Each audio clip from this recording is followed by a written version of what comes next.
friend, Dr. Gunasingh. We have been together for 50 years now, 51 years in fact.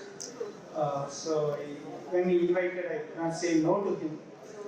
And in fact, we are in the day's proceedings, we are first time coming for something which is really meant for the undergraduate students. In fact, this talk should have been in the morning, the first before all the other talks, but unfortunately, as things stand, we are coming to investigation and diagnosis at the end of the session, before which we have a very highly intense talk on so many other aspects of diabetology. Anyhow, I think this is meant only for the undergraduates. Because Dr. Gunasingh specifically told me, you prepare something for the undergraduates, and this is not for the senior physicians or primary care physicians, so they should not be disappointed. So we will start with the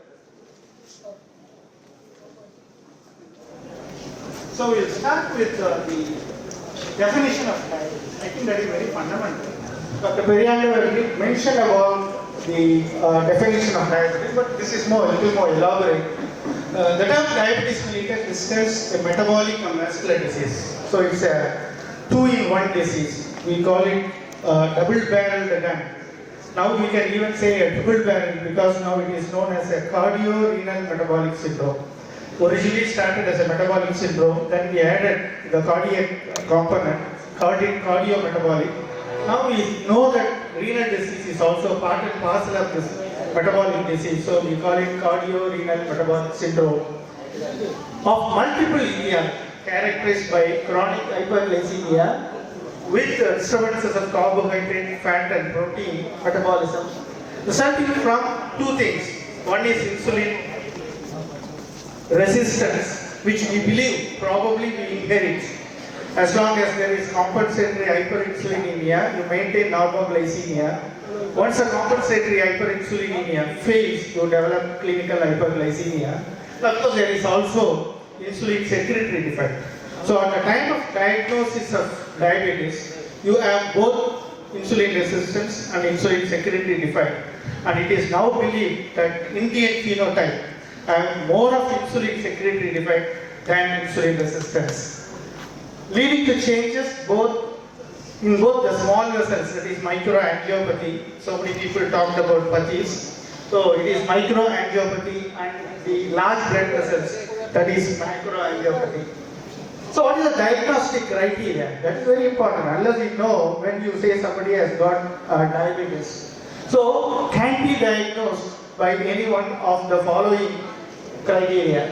One, symptoms of diabetes like polis, weight loss, etc. And a casual plasma glucose concentration equal to or greater than 200 mg/cent. So if somebody is highly symptomatic, you do a casual blood sugar, if it is more than 200, you can straight away say that the person has got diabetes. Of course, when we say casual, it is any time of the day without regard to the time since the last meal. Because very often this question is asked, both the patient and the laboratory will ask, when did you take the last meal? So when we say casual blood sugar, no regard for the last meal of the day. Or fasting plasma glucose equal to or greater than 126 mg/cent. So that is again the fasting criteria. Of course, there are some certain criticism. This was from the ADA a decade ago. They said just do a fasting sugar. If it is more than 126, you can say the person has diabetes. But there are certain criticism because a fasting alone may not be enough, because especially in Indian context, it is a postprandial blood sugar which becomes abnormal earlier. So always people say that never go fasting alone. So go with postprandial sugar alone. So for fasting again, no calorie intake for at least 8 hours. For this there is a definite time limit. And then 2 hours plasma glucose during an oral glucose tolerance test equal to or greater than 200 mg/cent.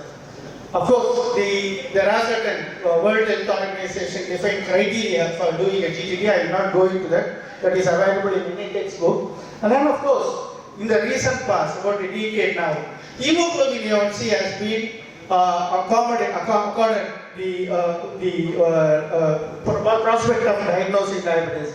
So A1C equal to more than 6.5%. Again, there are a lot of criticisms about using A1C, especially in a country like ours. I'll talk about it later. So in the absence of unequivocal hyperglycemia, the result should be confirmed by a subsequent testing. So sometimes one testing may not be enough, so sometimes they have to do it, repeat it on another day and confirm the diagnosis. So, apart from the diagnosis of diabetes, now we have another category called pre-diabetes. Until again, a few decades ago, people thought pre-diabetes should not be defined as a disease. But now pre-diabetes has been defined as a disease. So criteria for the diagnosis of intermediate hyperglycemia, which is called pre-diabetes. So impaired fasting glucose, that is fasting glucose equal to more than 110 and less than 126 milligram person. But this is by the World Health Organization criteria, whereas the American Diabetic Association says that anything between 100, above 100 and below 126 is fasting glucose, and impaired glucose tolerance, IGT, 2-hour post-load plasma glucose equal to more than 140 and equal to less than 199 milligram percent.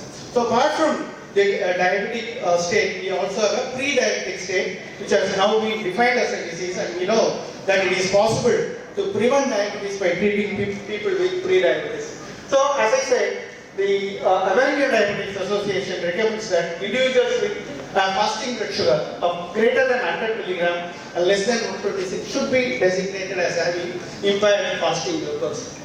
Now going to the classification of diabetes. Again, this has been made very simple in the recent past. Until about 20-25 years ago, there was a very complicated classification of diabetes, but now it has been simplified. We have just 4 categories of diabetes, types of diabetes.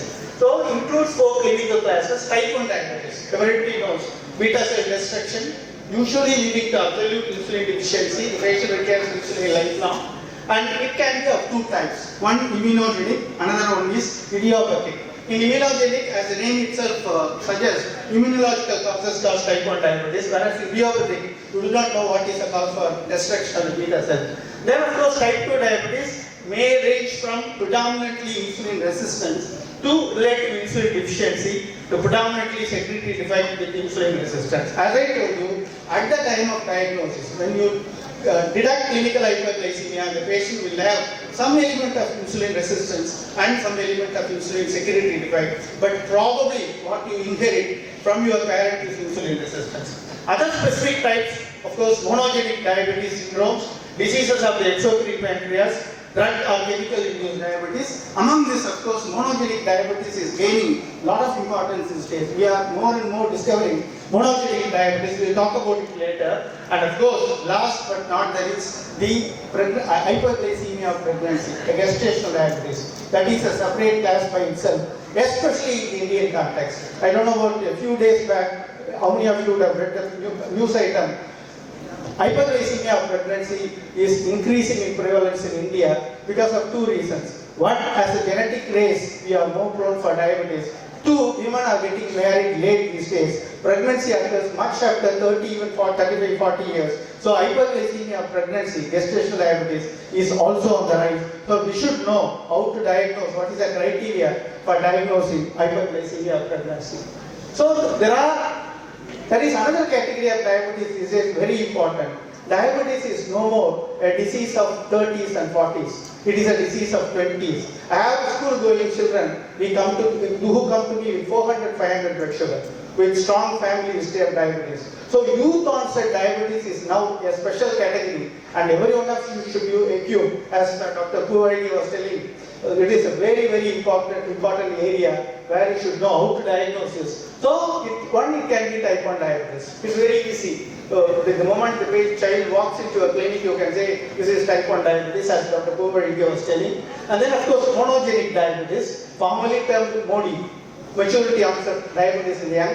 The name as technology has been changed to monogenic diabetes. And of course, type 2 diabetes can occur in earlier age. As I told you, young age type 2 diabetes are very common now. And of course, there are other forms of secondary diabetes. For instance, fibrocalculous pancreatic diabetes, which is very common in India. It's a tropical disease. Kerala and Tamil Nadu, and I think in East Coast, Orissa, have a number of cases of fibrocalculus pancreatic diabetes. And drug-induced diabetes, again you have to remember, especially steroid-induced diabetes. There are so many conditions where steroids are misused sometimes that can produce drug-induced diabetes or diabetes secondary to endocrinopathies. There are so many syndromes where diabetes is an associated one. And last but not the least, gestational diabetes can also occur in the younger age group persons. So let us see briefly about each type of diabetes. Type 1 diabetes, there is absolute insulin deficiency due to destruction of the pancreatic beta cells. Patients are dependent on exogenous insulin for survival. Without insulin, they cannot live. So within 2-3 days, they can go into diabetic ketoacidosis, coma, and die. And of course, onset usually in childhood, 20 years, below 20 years. But again, I would like to caution you that age is no more a criteria for type 1 diabetes. Even older people can get type 1 diabetes, but that is not very common. And then of course, abrupt onset of severe symptoms. That is the difference between type 1 and type 2. Type 1, the onset is very abrupt. We always say explosive onset. The mother says the child was all right about a week ago, 10 days ago. Now suddenly it has become very sick. Whereas the type 2 diabetes, the onset is insidious in nature. So abrupt onset of severe symptoms and may present in diabetic ketoacidosis. Again, I would like to emphasize that Indian children do not develop ketoacidosis that frequently.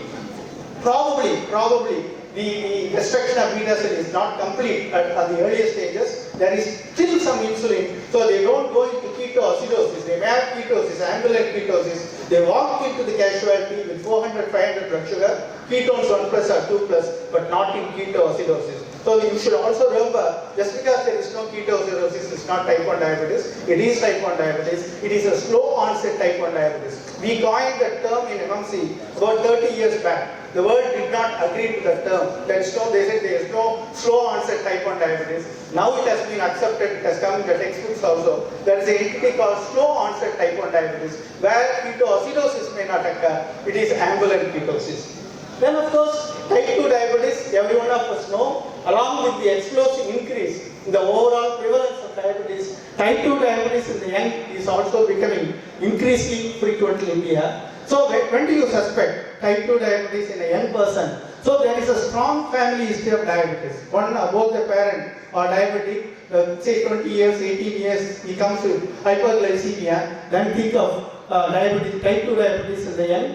Signs of insulin resistance, obesity, acanthosis nigricans. I'm sure all of you know what is acanthosis nigricans. The velvety black patch in the nape of the neck and axilla, that is an indicator of insulin resistance. Skin tags and failed to put beta cell reserve when you do a C-peptide level. We'll talk about C-peptide later. C-peptide assay and GAD antibody, glutamic acid decarboxylate, that is an antibody, could help in distinguishing the various types of diabetes, but clinical features are usually sufficient to make the diagnosis. Right? You should know what is the normal level of GAD antibody. Now GAD antibody can be done in India. In Chennai, at least 2-3 centers, including Dr. MGR Medical University. You can send the sample to Dr. MGR Medical University. They will do it and give it in 48 hours. The results will be available. So GAD antibodies can be done.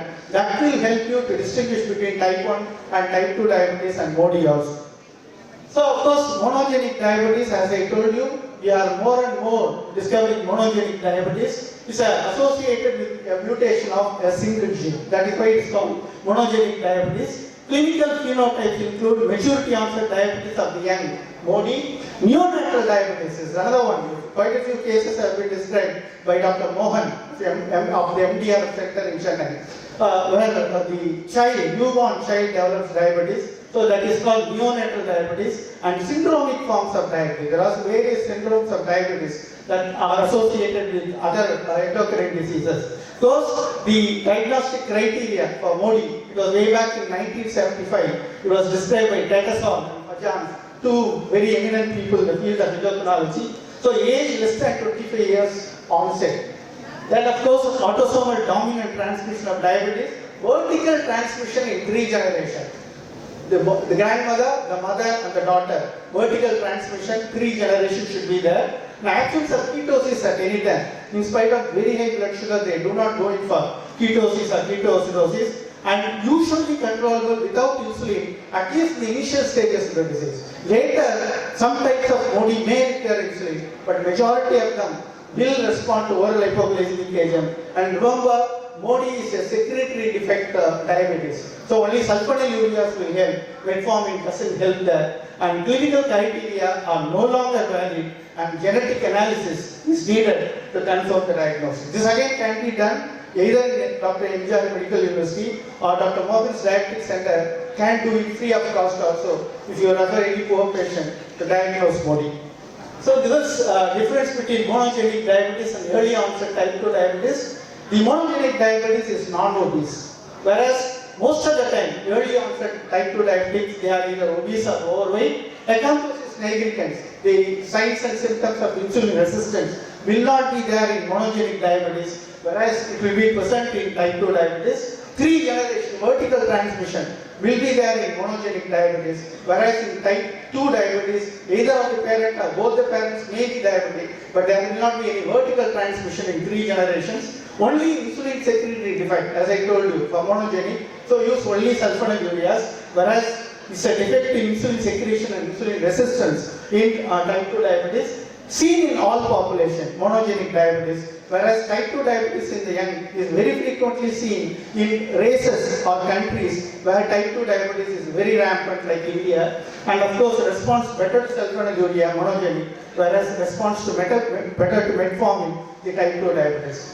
And of course, difference between, you have to differentiate between monogenic and type 1 also. So 3 generation again will be there for monogenic, may not be there. Family history will not be there in type 1 diabetes. C-peptide is preserved in monogenic diabetes, whereas you know that in type 1 diabetes there is complete destruction of the beta cell, so there is no C-peptide. Pancreatic autoantibodies like GAD will not be positive in monogenic, whereas pancreatic autoantibodies may be present in type 1 diabetes, and response to sulfonylurea, whereas type 1 diabetes is going to require insulin for lifelong. So the another category, as I told you, which is very peculiar to the Indian phenotype, is in fibrocalculus pancreatic diabetes, FCPD, uncommon form of pancreatic diabetes found in certain parts of India. As I told you, Kerala and Tamil Nadu. Originally it was believed to be due to cassava, Maravalli, but now it has been proved that cassava has nothing to do with FCPD.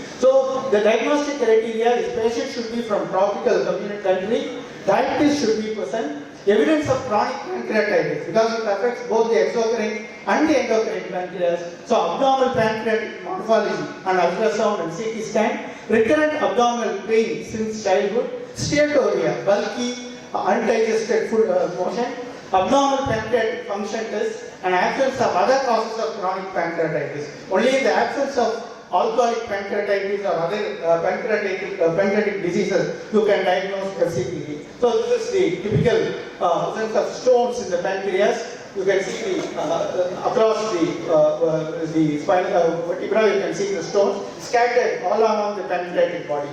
And of course, there is another category called slowly evolving immune-mediated diabetes of the adult, LADA, latent onset diabetes in the adult. So this is sometimes we call it type 1.5. So neither it is closer to type 1 diabetes nor closer to type 2 diabetes. So it is called type 1.5. The clinical features are positive for at least one of the autoantibodies associated with type 1 diabetes. So like type 1 diabetes, if you do autoantibodies like GAD, it will be positive. But the onset is after 30 years. Unlike type 1, which most of it occurs before 20 years, free from insulin treatment for the first 6 months. That way it resembles type 2 diabetes. They may respond to oral hypoglycemic agent for say about a few months or 1 or 2 years. But at the end of that, they do not respond to oral hypoglycemic agent. They require insulin because of the slow destruction of the beta cells. And then these patients are usually lean and have poor beta cell function as assessed by C-peptide assay. So it is neither type 1 nor type 2. It is in between. That is why we call them type 1.5.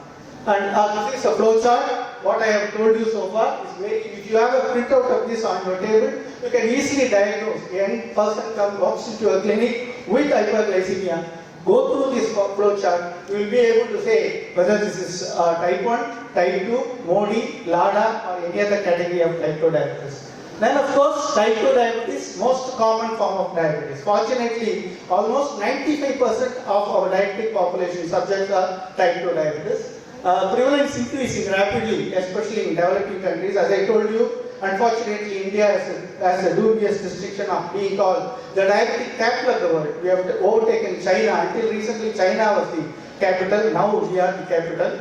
And of course, occurs due to relative insulin deficiency in an individual with insulin resistance. As I told you, insulin resistance, compensatory hyperinsulinemia, when that fails, the person develops insulin diabetes. Usually asymptomatic and detected during evaluation for unrelated indication. That is the difference between type 1 and type 2. The onset is most often insidious, accidentally discovered, may present with hyperglycemic symptoms occasionally.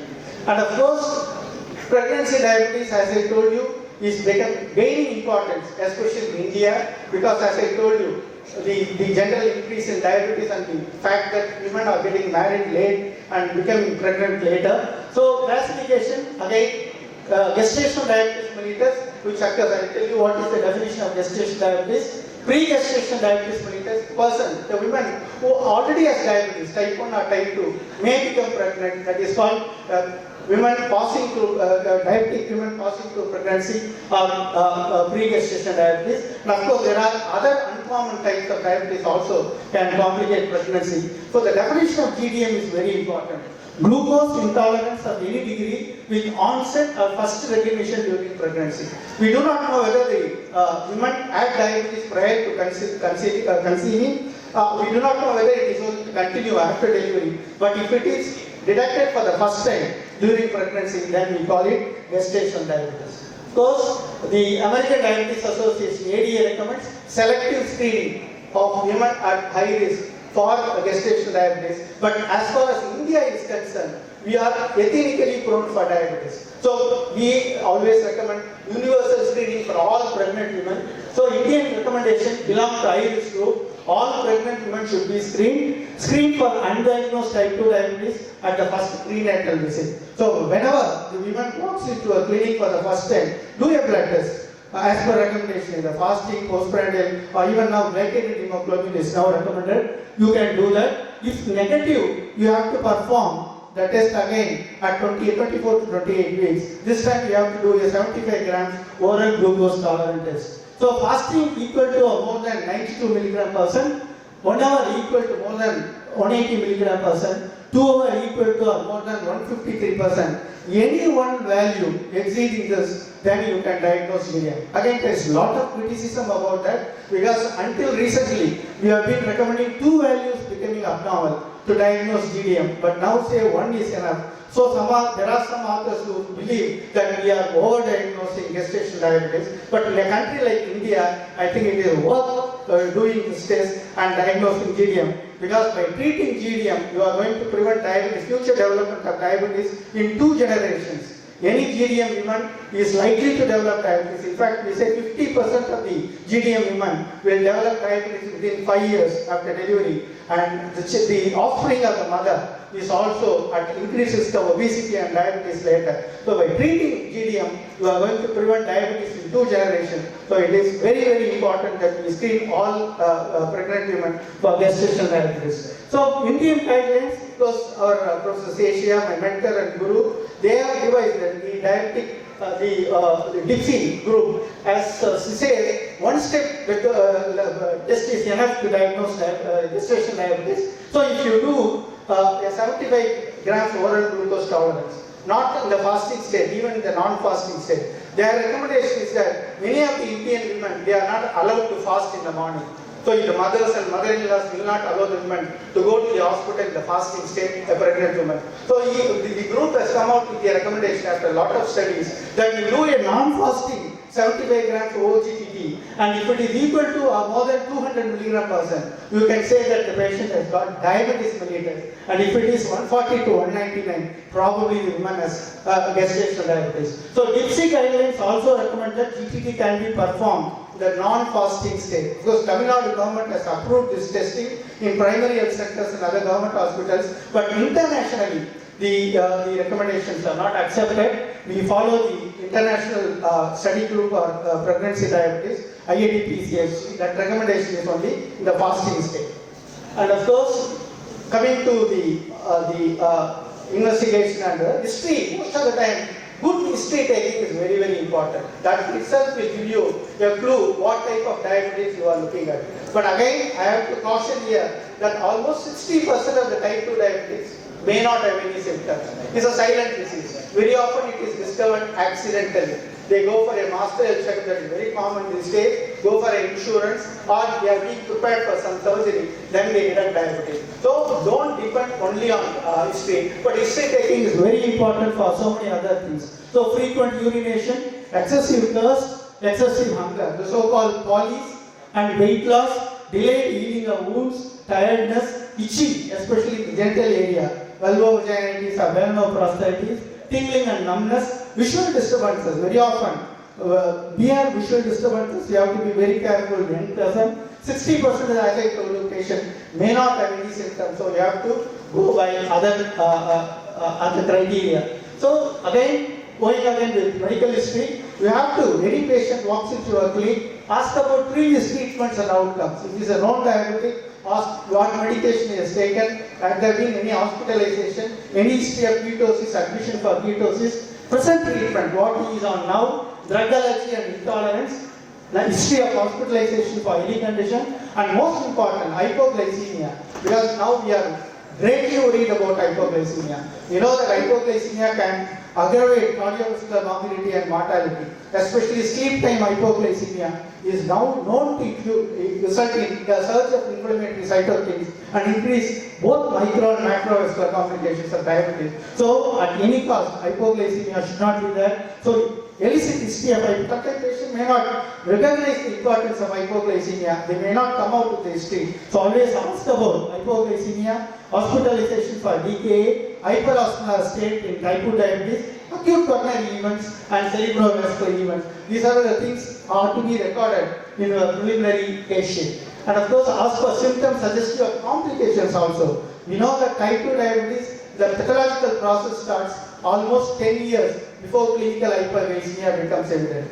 And we also know that the pathological process for cardiovascular disease also starts along with the pathological process for type 2 diabetes. We call that the common soil hypothesis. Both start together. So by the time the person presents with hyperglycemia, he already may have inflammatory injury to the endothelium and cardiovascular disease. So ask for symptoms suggestive of complication, facial puffiness, speeded edema and nocturia. Now we believe that congestive cardiac failure is likely to overtake even atherosclerotic cardiovascular disease in type 2 diabetic patients. According to one paper in the British Medical Journal very recently, 50% of the type 2 diabetic patient at the end of 5 years will have asymptomatic ejection fraction preserved congestive cardiac failure. So it's very important that you ask about symptoms of congestive failure, angina, effort intolerance. We know that diabetes can produce silent ischemia, and then claudication to rule out peripheral vascular disease, sensory impairment, pain, gait disturbance in the dark, and sexual dysfunction.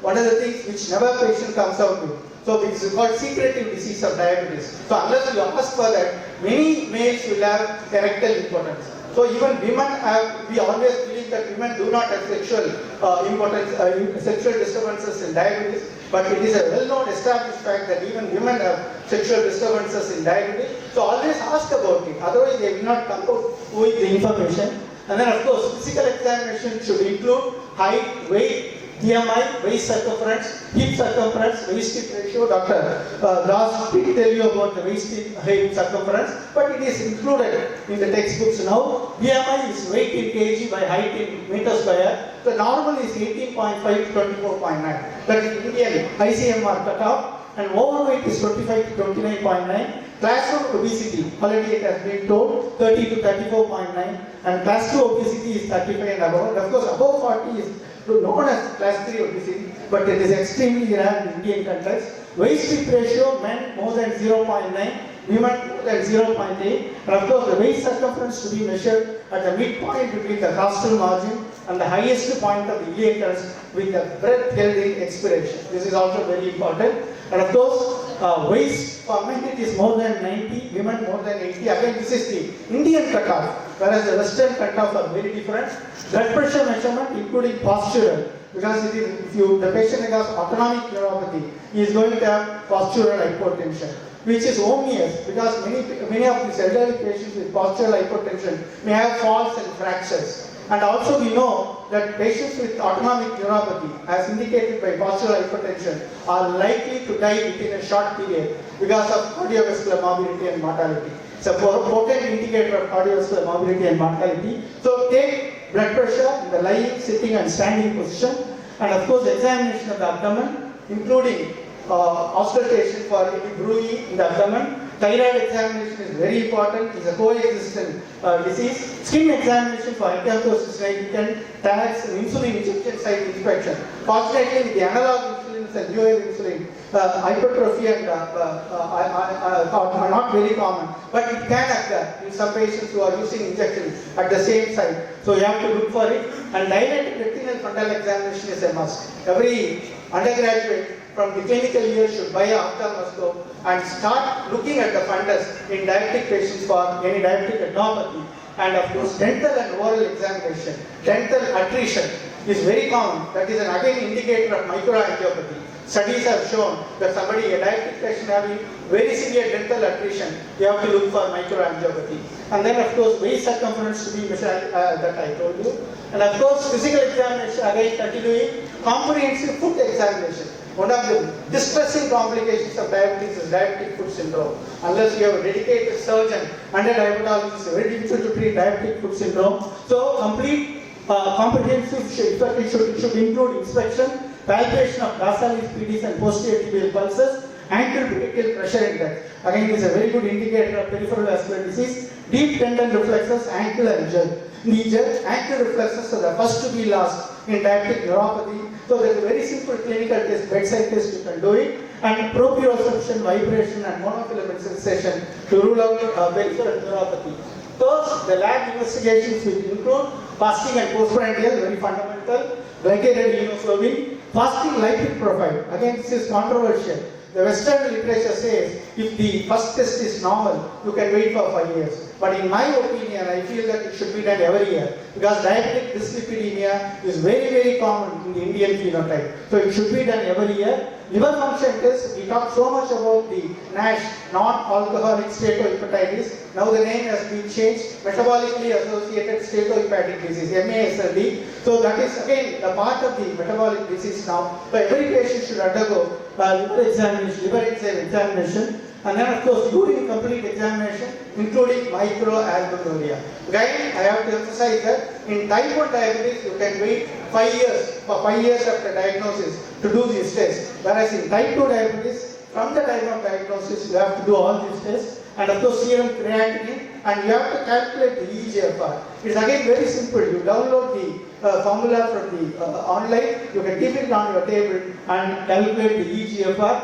Hemogram should be done. Electrocardiogram is a must. Chest X-ray, echocardiogram are not a must. In selected cases where you suspect cardiovascular disease, then you can do echocardiogram. Thyroid function test may be considered in selected cases, but again I believe that it should be done in every type 2 diabetic patient at the beginning and every year afterwards. Because again the association is very common. And of course, test of glycemic control, you have to do plasma glucose. Whole blood glucose meters. Now glucose meters are very, very commonly available. They are very cheap. You can possess one. Most of the even primary health centers have now been provided with glucometers. Can be done. Glycated hemoglobin, and of course methods are the glucose methods are two. One is oxidation reduction method. Another one is the enzymatic method. Oxidation glucose method has been given up. Most of the laboratories now do the glucose oxidase method. So the enzymatic methods are more preferred compared to the glucose oxidase method. And of course the capillary blood testing with meters, there are a lot of confusion and controversy. Most laboratories report venous plasma glucose, while the glucose meter uses capillary whole blood. So there is a fundamental difference. When you do a venous blood, that is from the vein, whereas when you do a capillary test with the meter, it is a capillary blood. So plasma glucose values are 10 to 20% higher than the whole blood glucose values. So the value you get from the meter may be a little more than the laboratory value. But again, I have to emphasize here that most of the modern glucometers give corrected values. So the difference cannot be much. So if you are using a modern glucometer, then you need not worry about the difference. However, the difference between venous and capillary glucose levels persists while using the glucose meters, particularly after meals. You know that when you take a meal, the glucose is absorbed. Actually, the capillary is going to have more blood.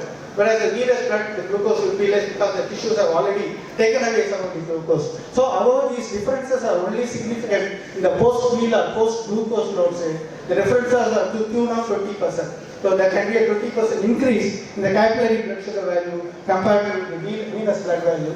So, glycated hemoglobin, again, hemoglobin A1C. The term glycated hemoglobin or GHT refers to a hemoglobin molecule that has been modified by non-enzymatic addition of a glucose moiety. So glucose gets attached to in a non-enzymatic way to the N terminal of the hemoglobin, that is a glycated hemoglobin. The term hemoglobin A1C specifically refers to hemoglobin molecule that has been modified by the non-enzymatic addition, glycation, of a glucose moiety to the N terminal of its beta chain. However, because there is a lot of confusion again, what is glycated hemoglobin, what is hemoglobin A1C? So hemoglobin A1C is the term used to report all glycated hemoglobin levels. So whatever is the methodology used, it is like the hemoglobin A1C, the lab will give it as hemoglobin A1C, it is nothing but glycated hemoglobin. The hemoglobin A1C level reflects the glycemic control over the duration of the life span of RBC, so about 90 to 120 days. It is a measure of long-term glycemic control, but as I told you earlier, it is now has been recommended as a tool for diagnosis of diabetes also.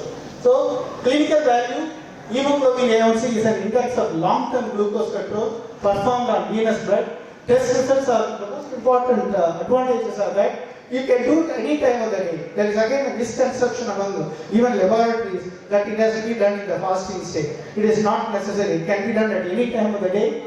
It can be done without any relationship with meal intake. Exercise will not affect it, whereas exercise will reduce the blood glucose levels. Just administered diabetes drug will not influence it. And emotional stress again will not influence it, and patient cooperation is not necessary. To tell the patient to come in the 8 o'clock in the morning in the fasting state, most of the time you say, sir, I have taken a cup of coffee at 4 o'clock in the morning. So that kind of thing will not affect the hemoglobin A1C and is an index of glycemic control over the preceding 3 to 4 months.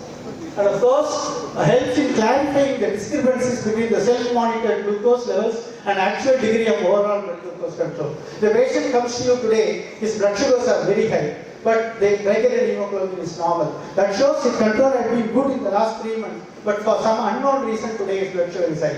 The other end of the spectrum also can occur. Today it may be very good. The patient may, prior to your visit to you, he may control the blood sugar, diet, exercise, everything. His fasting and postprandial may be normal. But you look at the glycated hemoglobin, you know that if it is high, you know that the control had not been good. He had not been compliant in the last 2 to 3 months. So, helpful in differentiating stress-induced transient glucose intolerance, especially in intensive care unit. You see a patient with acute myocardial infarction, you do a blood sugar, it's very high. You do not know the patient doesn't give history of diabetes. You do not know it was undiagnosed diabetes or it is a stress-induced hyperglycemia. It's very common in intensive care units. So you do a hemoglobin A1C, it is very high. You can say that it is not stress-induced hyperglycemia, but undiagnosed type 2 diabetes. And of course, useful in clinical decision making, choosing and upgrading therapy. Useful in obstetric practice again, as I told you. Gestational diabetes, most of the time, you can diagnose only in the 24th, 28th week. But you see, in the first trimester of pregnancy, the blood sugars are high. You do not know whether it is diabetes, missed diabetes. So you do a glycated hemoglobin, it's very high. You can say that it is a missed diagnosis of diabetes. The woman is going to pregnancy with diabetes. Of course, now used as a tool for diagnosis.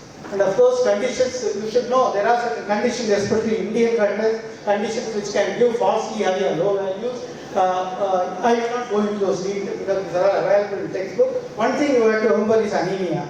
Anemia is so common in India, especially in women, it can give falsely low values. So always look for anemia, and if the hemoglobin values are very low, that may be because of the anemia. And of course, there are certain drugs.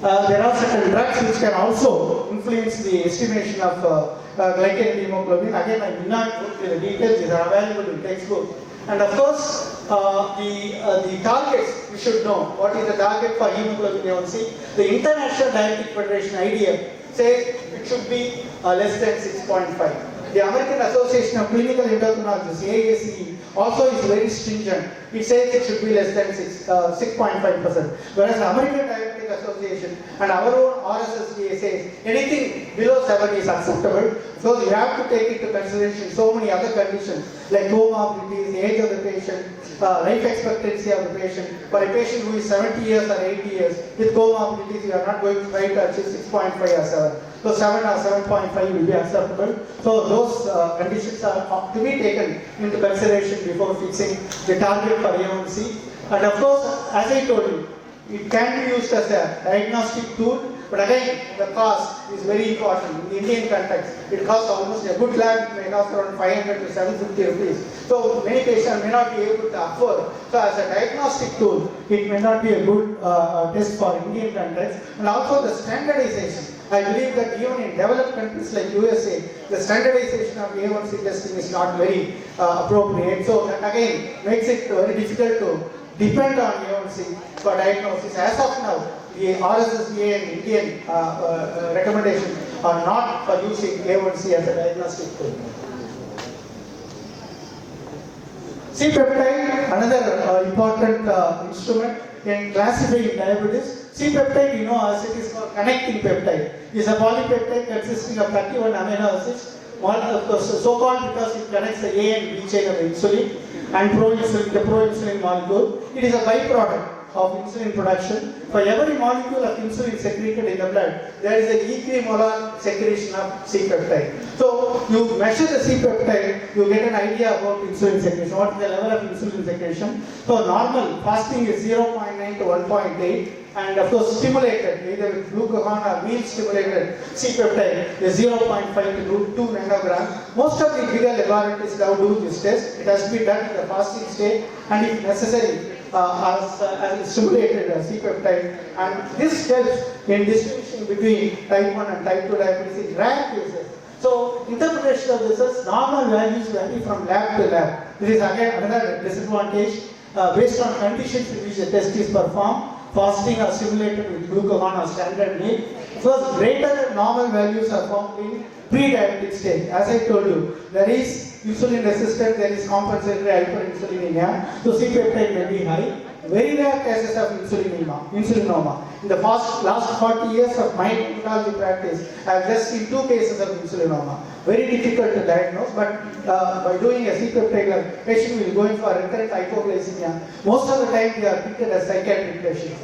So you have to look for insulinoma. It's extremely rare. Lower than normal values, insulin recurring type 2 diabetes, FCPD, as I told you, monogenic diabetes, where the C-peptide may be near normal. And of course, the very low action levels in type 1 diabetes, post-total pancreatectomy, and C-peptide values should always be interpreted in the light of the plasma glucose levels. So when the patient blood sugars are very high, don't do C-peptide level, 400, 500. Wait for the blood sugar to come down and then do the C-peptide level, because we know that glucose itself is toxic to the pancreatic beta cell. We call it glucotoxicity. So once you reduce the glucotoxicity, some of the beta cells might take over and more insulin secretion may occur. So always wait for the blood sugar to come down before estimating C-peptide in those patients who have very high blood sugars.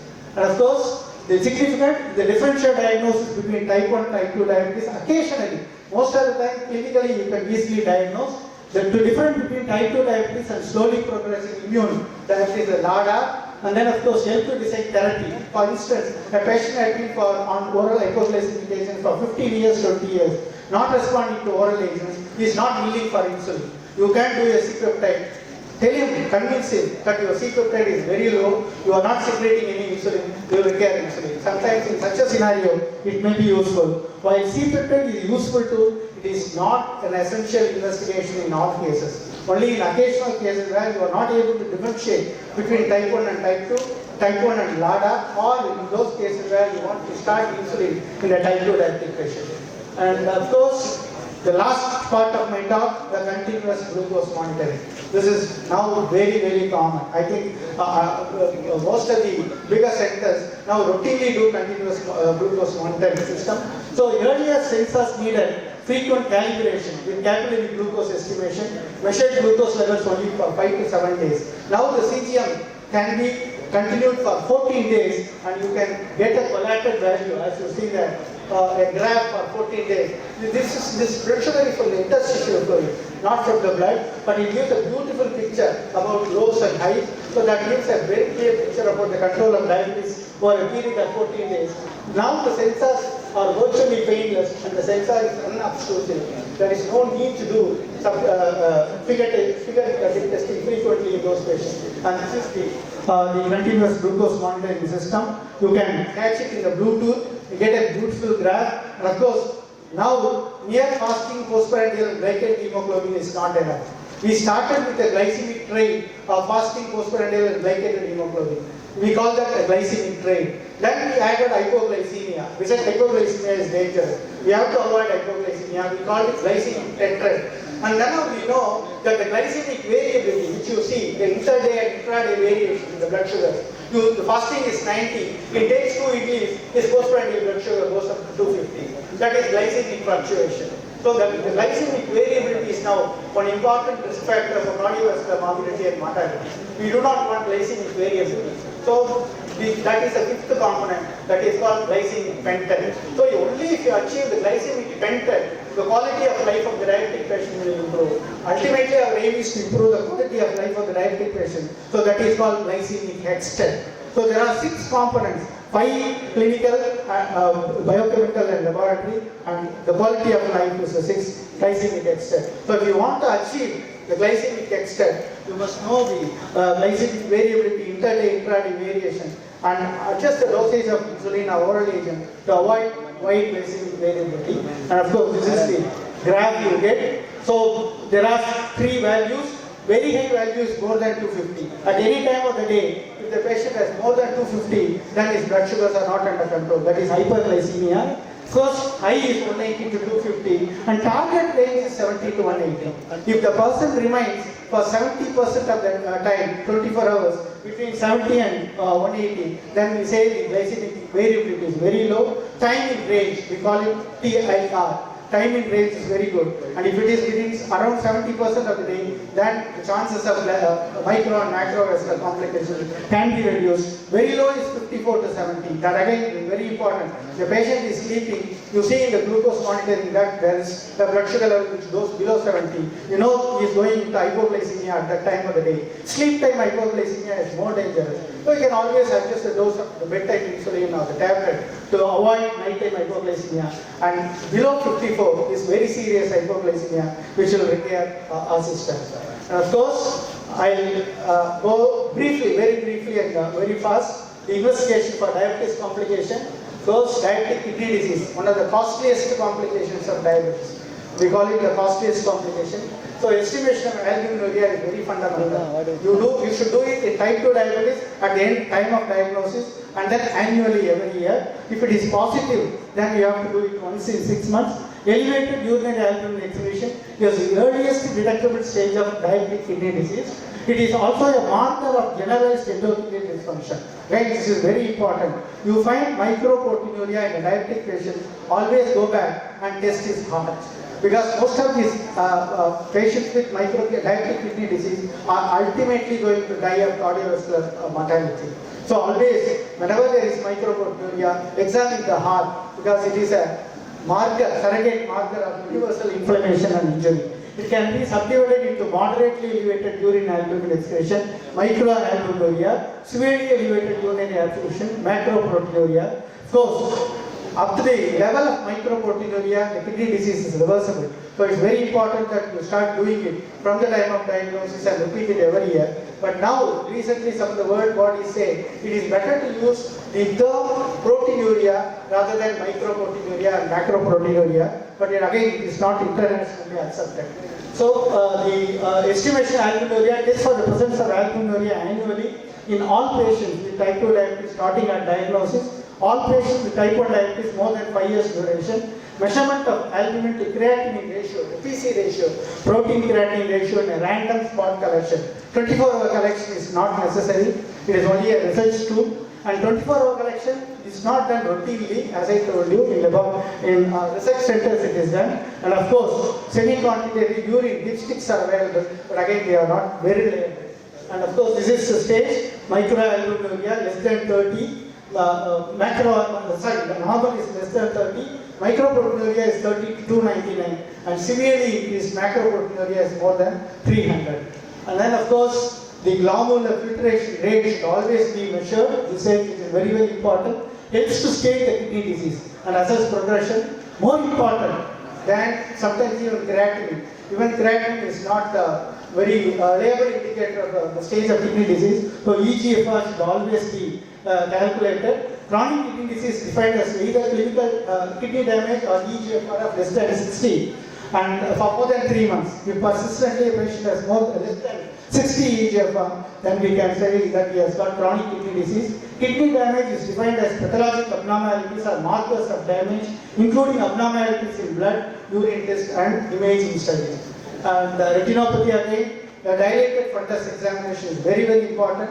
All of you should possess a ophthalmoscope, do a dilated fundus examination, and if there is indication of diabetic retinopathy, you should know when to refer the patient to the ophthalmologist for further management. And of course, peripheral vascular disease, another very important disease, as I told you.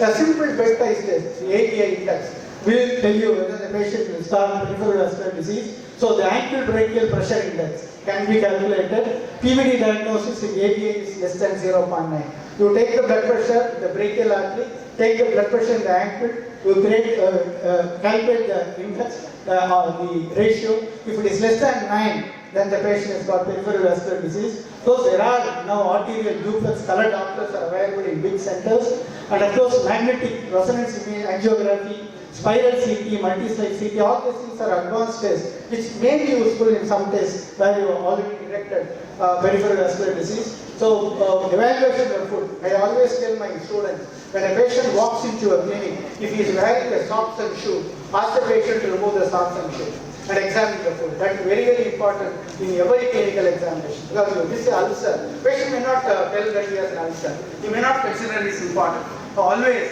as I told you, diabetic foot is one of the most distressing complications in diabetes. So foot examination, look for size, shape and color, pressure points, velocity, very important. And corns, nails, monofilament test can be done, very simple test can be done at bedside. Ankle check, as I told you, one of the earliest reflexes to be lost. And then vibration sense and peripheral pulses. Now there are implements, instruments which can, if you have a center, diabetic center, you can have these implements and do this test routinely, very frequently. Neuropathy, again, the definition is the presence of symptoms and or signs of peripheral nerve dysfunction in people with diabetes after the exclusion of other causes. Diabetic neuropathy is a diagnosis of exclusion. You rule out other causes because there is no clinical test for neuropathy except nerve biopsy, which is not done routinely. So it is an exclusion diagnosis. So look for symptom profile, neurologic examination has to be done clinically, quantitative sensory testing, nerve conditions and conduction studies, and quantitative autonomic functions. Very, very again important. There are certain bedside tests. Because of lack of time, I am not going into that. Very simple bedtime test which will tell you whether the patient has got autonomic neuropathy. This is very important because autonomic neuropathy is a surrogate marker of cardiac autonomic neuropathy. So the patient is likely to develop ventricular arrhythmia and die suddenly. So you have to carefully assess autonomic neuropathy in all type 2 diabetic patients. Neuropathy, I think I will not go into this. And of course, autonomic neuropathy, as I told you, there are certain simple blood tests like deep breathing, standing and Velunagar, and of course for BP control, standing or passive tilting, sustained hand grip test. These are all simple tests which can be done once you master it. And of course, you can also stage it Leving's formula. There is a formula called Leving's formula. They give a mark to each of the test, positive or negative, then arrive at the diagnosis of autonomic neuropathy. And of course, as I told you, diabetes is now a cardiovascular equivalent. At the time of diagnosis, the type 2 diabetic patient may have atherosclerotic cardiovascular disease, and diabetes is a state of accelerated atherosclerosis. So there are biochemical markers like lipids, lipoprotein A, homocysteine, CRP, these are all now routinely done. And of course, functional changes like endothelial dysfunction, intimal medial thickness can be assessed these days. And of course, biochemical markers, CKMB and troponins, resting ECG, treadmill test, echocardiogram, stress scan, angiography in certain cases, and of course, the routine screening of asymptomatic individual. Again, this is a controversial area. There are authors who believe that there is no point in investigating every type 2 diabetic patient for cardiovascular disease. But again, in my opinion, in the Indian context, because the Indian phenotype are more prone for cardiovascular disease, I think every type 2 diabetic patient should be investigated for cardiovascular disease at least annually. And of course, stroke, nothing different. It is same as a non-diabetic patient. I will not go into the details. Lipid is very, very important. You know, the diabetic dyslipidemia is very common again in Indian phenotype. Of course, increased TGL is a psycho noun of type 2 diabetes in India. Very triglyceride level, fasting triglyceride. Again, decreased SGLC is again very common in Indian phenotype, and quantitatively normal or even increased LDLC, but qualitatively abnormal because these are all atherogenic small LDL and oxidatively modified LDL. That is very harmful. That is responsible for accelerated atherosclerosis in type 2 diabetic patients. And in adults not taking statins, other lipid lowering therapy, it is reasonable to obtain a lipid profile at the time of diagnosis and every 5 years thereafter. This is a Western recommendation. Again, I think in Indian context, if necessary, we should do it every year. If the blood glucose, again, this is very important. If the blood glucose levels are very high, wait for the blood sugar levels to come down before assessing the lipid level, especially the triglyceride. Triglyceride can be very high when there is very high blood sugar. We reduce the blood sugar, the TGL level may go down. So always wait for the blood sugar to come down. And hypertension again is a twin of diabetes. In fact, World Health Organization has declared that diabetes and hypertension are twin epidemics in the world. And India is also marching towards being the diabetic capital of hypertension. So again, blood pressure should be measured every routine clinical visit. Patient found to have elevated BP, systolic 120 to 129 and diastolic more than 80. Should have BP confirmed using multiple readings, including measurements on a separate day. Of course, now home monitoring is becoming very common now. Individuals with BP more than 180 by 120 and CVD could be diagnosed at a single visit.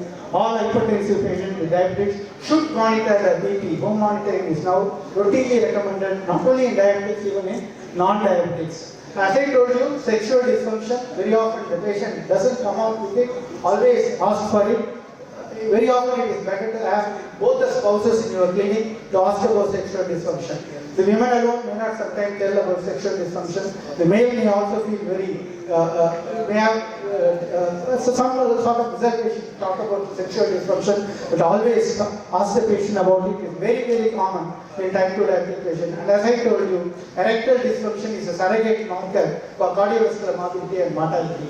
And then of course, these are all, I think this is my last, one of the last 3 tests. And this is first visit, I have already told you what are the tests to be done. Once in 3 months do A1C and plasma glucose. Once in 6 months do A1C, plasma glucose and lipids. And annually you do all the tests which have been done during the first visit. I think that is it. Thank you very much.